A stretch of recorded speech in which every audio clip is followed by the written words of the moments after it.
বৈষম্যবিরোধী ছাত্র আন্দোলনের দুইজন কেন্দ্রীয় সমন্বয়ক হঠাৎ করে একই সাথে দাবি জানিয়েছেন যে মোহাম্মদ শাহাবুদ্দিন চুপ্পুকে অনতিবিলম্বে রাষ্ট্রপতি পদ থেকে অপসারণ করতে হবে। ক্ষমতার পট পরিবর্তনের পর রাষ্ট্রের বিভিন্ন গুরুত্বপূর্ণ পদে পরিবর্তন আনার দাবি সমন্বয়কদের নতুন না। এর আগেও সমন্বয়করা দাবি তোলার পর বিভিন্ন পদ পরিবর্তন এসেছে। সরকার এবারও তাদের দাবি মেনে নিয়ে রাষ্ট্রপতি অপসারণের পথে হাঁটবে কি, এমন এক প্রতিবেদন প্রকাশ করেছে বিবিসি বাংলা।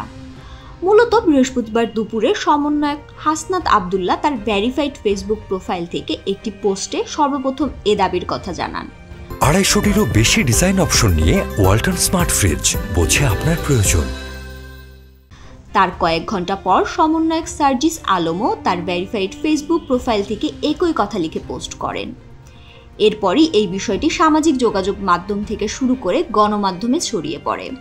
তাদের দুইজনের পোস্টেই মোট 5 দফা দাবি ঘোষণা করা হয়েছে। রাষ্ট্রপতিকে অপসারণ করার বাইরেও বাকি 4টি দাবি হল: আওয়ামী লীগের বিচার নিশ্চিতকরণ, নতুন সংবিধান গঠন, আওয়ামী দুর্নীতিবাজ আমলাদের পরিবর্তন ও হাসিনার আমলে করা সব অবৈধ চুক্তি বাতিল। ঠিক কি কারণে তারা হঠাৎ করে এসব দাবি, বিশেষ করে রাষ্ট্রপতি অপসারণের দাবি তুলেছেন, এ বিষয়ে জানতে শুক্রবার দিনভর উভয়ের সাথে একাধিকবার যোগাযোগ করার চেষ্টা হয়েছে, কিন্তু শেষ পর্যন্ত তাদের কেউই কোনো সাড়া দেননি।